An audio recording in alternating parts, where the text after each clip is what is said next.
समाचार शुरुआत मोटा समाचार थी करीशुं। बात करीशुं यूरोप देशना स्लोवाकियाए प्रधानमंत्री नरेंद्र मोदीजी ने पोतानुं सर्वोच्च राष्ट्रीय सम्मान order of the white double cross एनायत कर्युं छे अने आ सम्मान एवा व्यक्तिओने आपवामां आवे छे जेमणे आंतरराष्ट्रीय स्तरे देशों वच्चेना संबंधोने मजबूत बनाववामां महत्वपूर्ण योगदान आप्युं छे। आ सन्मान साथे विविध देशोमांथी पीएम मोदीने मळेला वैश्विक सम्मानोनी कुल संख्या 33 पर पहोंची गई छे। स्लोवाकियाए प्रधानमंत्री नरेंद्र मोदी ने पोतानुं सर्वोच्च सन्मान एनायत कर्युं छे अने आ सन्माने order of the white double cross कहेवामां आवे छे अने आ स्लोवाकिया द्वारा कोईपण व्यक्तिने आपवामां आवतुं सर्वोच्च सन्मान छे। स्लोवाकिया यूरोपियन नो एक देश छे, तेणे प्रधानमंत्री नरेंद्र मोदी ने पोतानुं सर्वोच्च राष्ट्रीय सम्मान एनायत कर्युं छे। आ सन्मानने order of the white double cross कहेवामां आवे छे अने ते फर्स्ट क्लास एटले के सर्वोच्च कक्षाना छे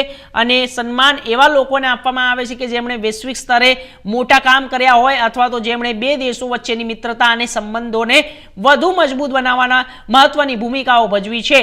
आ सन्मान मळ्या पछी अत्यार सुधी दुनियाना अलग अलग देशोए पीएम मोदीने कुल 33 मोटा आंतरराष्ट्रीय सन्मानो आप्या छे एटले के स्लोवाकिया तरफथी ज आ सन्मान तेमनुं 33मुं वैश्विक सन्मान बनी गयुं छे।